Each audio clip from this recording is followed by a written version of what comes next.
Richard, if we're truly at halftime, Yeah. Can you tell us what the first couple plays look like of the second half? Well, I don't know that. I do think that one of the first plays is to get a little more balance in the Congress, and I predict that there will be a change in the House. If it isn't obvious to you, I'm a raving Republican, but I'm also a patriot, and it doesn't matter so much to me what party's in what position. But anytime the president, the House, and the Senate are all in the same party, I think you'll find in history that's the worst outcome because there just isn't enough dialogue. There's not enough discussion. So that could be play one. I don't know where that goes, but I think it's a net positive benefit. And then the second play, I think, is the people, us people, start to become more inspired by what's possible. I think we're so mired in what's not possible, how tough things have been. We have all the facts behind us. But here's an interesting fact. In fact, I'm glad for it. Sandy could corroborate this. She's part of the Federal Reserve System. But I was studying a document they sent out the other day, and it's interesting that 63% of Americans this summer are comfortable that they're not likely to fall into harm's way at this point in the recession. Now think of it. A year ago, 2009, summer 2009, even the most well-heeled people in this room weren't exactly positive how well-heeled they were going to be as things were just falling apart around us. Now put this in your head around this. Close your eyes and think about it. 63% of Americans now are no longer afraid that they're going to fall into the harm's way that they thought they might. And that's great news. 37%, the other 100%, clearly are in worse shape probably than they ever thought they'd be. And so I would inspire you to think through the fact that play two is, are those of us who can going to step up and help those who need it? Because it's not just sort of on the edges anymore, it's a big old barbell. And I think it gets a lot longer, it gets a little bit worse. I think the recovery takes a prolonged period of time, so this might be the normal we work with for a while. But in the meantime, are we going to step in and help each other out and kind of share the wealth? Because I think those who did well and got through this probably are more thoughtful and more fortunate and more blessed than they think maybe a year ago. So I'm counting on play two for the people to kind of get together, not let politics dictate anything. Let's get together and help ourselves and protect ourselves. Those would be the first two plays I'm hoping for. And I know Tinkerbell flew by a minute ago too, so it may never happen, but I'm an optimist. Yeah. Hi, Richard. Hey. Good.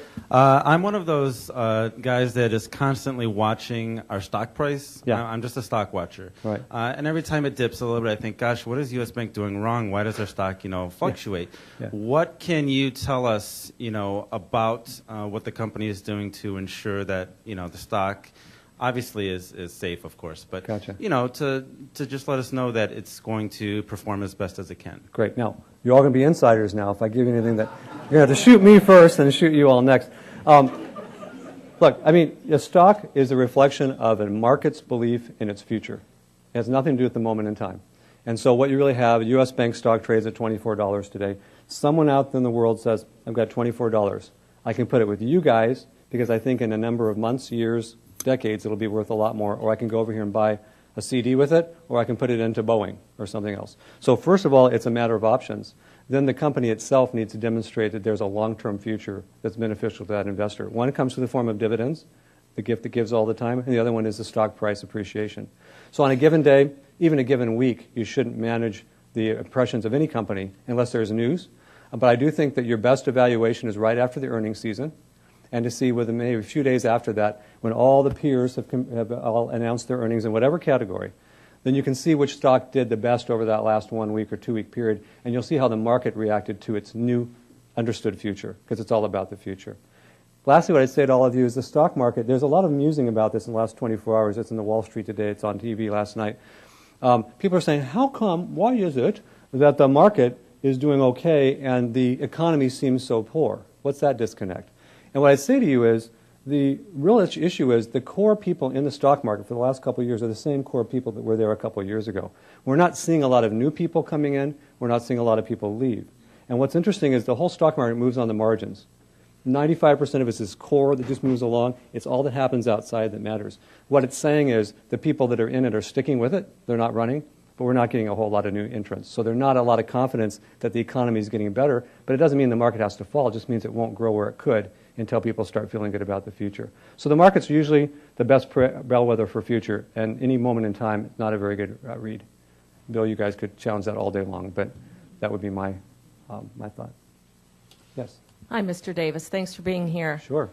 How would you keep our leaders accountable relative to banking standards Yeah. and it's a complicated affair. It's a great question. Okay, so I've spent a lot of time in Washington, and in doing that very thing, I think what we need to do as bankers is explain to them the consequences of certain actions, and not be lecturing, but make sure that they understand. I think that every single person in politics is a patriot. I think it's amazing they would do that with their life and that they would represent us. I don't think they get up every day, at any day, to do anything that would be harmful. But I think that they sometimes need those of us to inform them that a decision today, as near-term as it may be, as popular as it might look on TV or even to curry favor with votes, may not be really what you want. So I think information and honest conversation is what we need to do. Here's my problem. I'm a banker, and right now our voices are more muted than they've been in decades. So I may have something really worth saying, but if I get to a place and someone says, just dismisses me because I'm a banker, thank God I'm not from Wall Street. What a good time to be from Minnesota, don't you know? But, you know, it's important that we say, look, you need to hear from me because, you know, I can argue all day long, we weren't part of that, but you need to hear because you need more information, and it's not right that you make these decisions without full information. So one of the things we've done the last couple of months is we've basically exited our lobbyists, asked them to basically stop going to Washington, and we're going ourselves. And that says we own it, we believe it, we can describe it, and we can look you in the eye and say, what else can I do to help you understand this? And stop complaining and stop whining and stop fighting. Get on with it and make something happen. That's our best solution.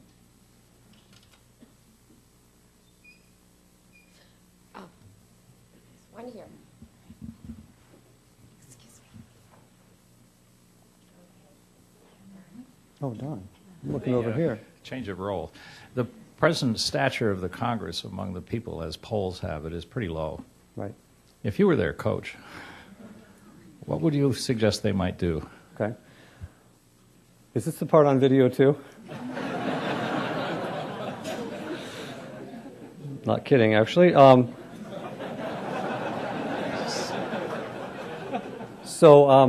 would it's very easy answer. I'm not struggling on it.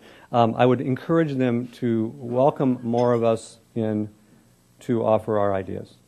I can appreciate the sense of urgency that was required when this administration took over. The economy needed a quick fix. It needed a quick solution. I think they did a lot of things right. I think now, though, to suggest that we don't have the time to convene business leaders, experts in each of the fields that they're changing, and bring us in to have a discussion on where we think things should end up is a missed opportunity. And for all intents and purposes, the administration has done less of that than prior administrations in bringing people in and welcoming our thoughts. Even if you want to dismiss them, I'd rather know you heard them and chose not to select those ideas than to never have asked in the first place. And so I think there's a real opportunity. I'm starting to see small changes in that. You've been seeing the part of that poll includes a newfound strife that's been evidenced between both business and the administration. And businesses are starting to speak up a little bit more, saying we really do want to be at the table and talk to you more often. So I think that's a pretty easy solution. And I think people like Rahm Emanuel and Tim Geithner, I think they're hearing that. And I'm hopeful the next time I see you, we'll talk about how many more times we were invited to talk. Not with the cameras rolling, not with a press conference afterward, just with a chance to talk behind the scenes and maybe learn a little bit more. We have a lot to offer. And by the way, we have a lot to learn too. I mean, heck, I don't know what kind of decisions they have to make under what circumstances. Tell us how you're coming to those conclusions, and we may have a much higher level of understanding then too.